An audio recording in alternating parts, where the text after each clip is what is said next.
Now let's try to switch to the render view by clicking the little icon here or by pressing Z and render it. And you can see it's very similar to the look dev mode, and that's because we have Eevee render selected. So let's go to the render tab right here and switch render engine from Eevee to the cycles. And if you have a good graphics card with CUDA or something like that, you can switch from CPU to the GPU compute. It will be faster, so I will do that. And right now you can see we have nice soft shadows, but the scene is not rendering that quickly like with Eevee, and that's because the cycles isn't the real-time renderer and it uses the ray tracing, or rather path tracing, instead. One last thing we forgot to add is some plane to have a background on which the sushi plate is situated. So let's press Shift A, mesh, plane, press S to scale, and just scale it out to cover the whole scene.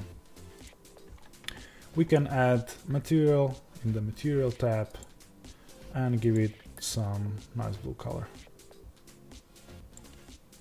Okay, don't forget to save. So let's press Ctrl Save. And right now the scene looks a little bit bleak because we need to play around with the lighting setup a bit. So let's select the light and let's adjust the quality of the shadows, because right now they're kind of soft, not anything like we saw on the final picture. So we need to adjust the size of the light. And what does that mean? If you have a cloudy day and the sun is behind the clouds, you can see everything has soft shadows, or you can barely see any shadows at all. When it's sunny, on the other hand, you can see everything has a sharp shadow, and sharp and very dark shadow. You can see your own shadow very good. So that's about the size of the lighting. And if you increase the size, you're kind of making lighting cloudy, and if you reduce it, you're making the sun very bright. Okay, let's adjust the size of the light to 0 because I want really sharp shadow here. Okay, great.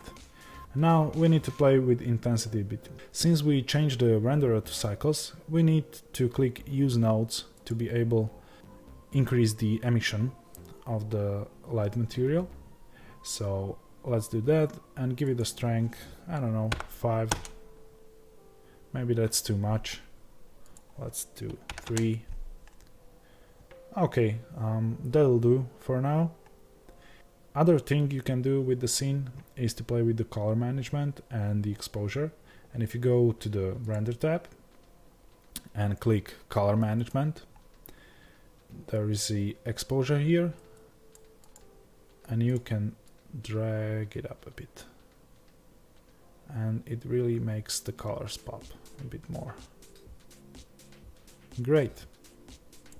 Now, if you wonder why everything is so noisy and you see these little dots everywhere, that's because of the samples, because this is a preview render, it's not the final. And if you go to the render tab and go to the sampling, the viewport now has a 32 samples of rendering, and if we press render, it will be 128. I think 128 would be enough for this simple scene, but let's enable denoising for that. And if you go to the view layer, there's a denoising checkbox. Leave everything as is, but bear in mind, be careful with denoising in the future, because sometimes denoising can create these smudgy artifacts on a large surfaces. So it varies from scene to scene whether you want to use denoising or how you want to set up that. Okay, finally, one last thing to do. We need to render the scene, so go all the way up here. Let's save it before. Click render and render image.